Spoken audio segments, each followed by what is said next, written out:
बाबा जान, बहुत खुशी है कि आप बेहतर हुए। अल्लाह दोबारा बीमार ना करे। शुक्रिया बेटा। बकरी का बच्चा है। मुझे भी दिख रहा है, मगर ये यहाँ क्यों है? हाँ, जाहिर है आपको कैसे पता होगा। हम जानवरों की मंडी गए थे, वहाँ हमें ये दिखा। नायला ने जिद की तो हम इसे घर लेकर आ गए। ला हौला वला कुव्वत। फौरन इसे हटाओ। ठीक है बाबा।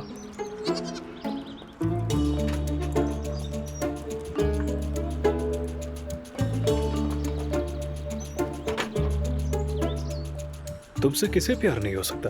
कितने प्यारे हो तुम। अब तबीयत बेहतर है आपकी? समझ नहीं आ रहा तुम्हारे बाबा के ठीक होने पर खुश हो जाऊं या अफसोस करूं। क्या चाहते हैं वो? वही जो पहले चाहते थे, उस एलिफ के पास गए हैं। तो जाने दी, बात कर लेंगे तो क्या हो जाएगा। कसम से मेरा ब्लड प्रेशर हाई हो रहा है। उन्होंने बहुत ही गलत हरकत की है ये। चलो बेटा तुम लोग काम पर जाओ, नूर यहाँ मेरे साथ है। चलो मैं तुम्हें बाहर तक छोड़ दूं। खैर से जाओ। मैं भी जा रहा हूँ मम्मी, आप टेंशन मत लीजिएगा। ठीक है बेटा, खुदा हाफिज। चलिए आप ठीक ख्याल है। रखिएगा।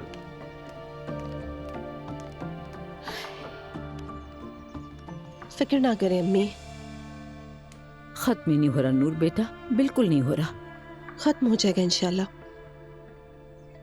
चलें दुआ करें, आप बेहतर महसूस करेंगी। तुम बिल्कुल सही कह रही हो, हमने पहले क्यों नहीं सोचा।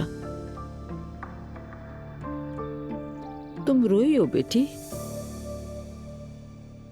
नहीं बेटी देखो, अगर कुछ हुआ है तो मुझे बताओ, मैं मजीद और कुछ भी बर्दाश्त नहीं कर सकती। रोहान घर छोड़कर चला गया। क्या? घर छोड़ दिया उसने? हाँ, कह गया कि फिलहाल तुम भी अपने बाबा के घर चली जाओ। बस एक इसी की कमी रह गई थी। अम्मी अल्लाह के वास्ते अब इसे दिल पर मत ले लीजिएगा। रोहान होता कौन है तुम्हें छोड़ने वाला नूर?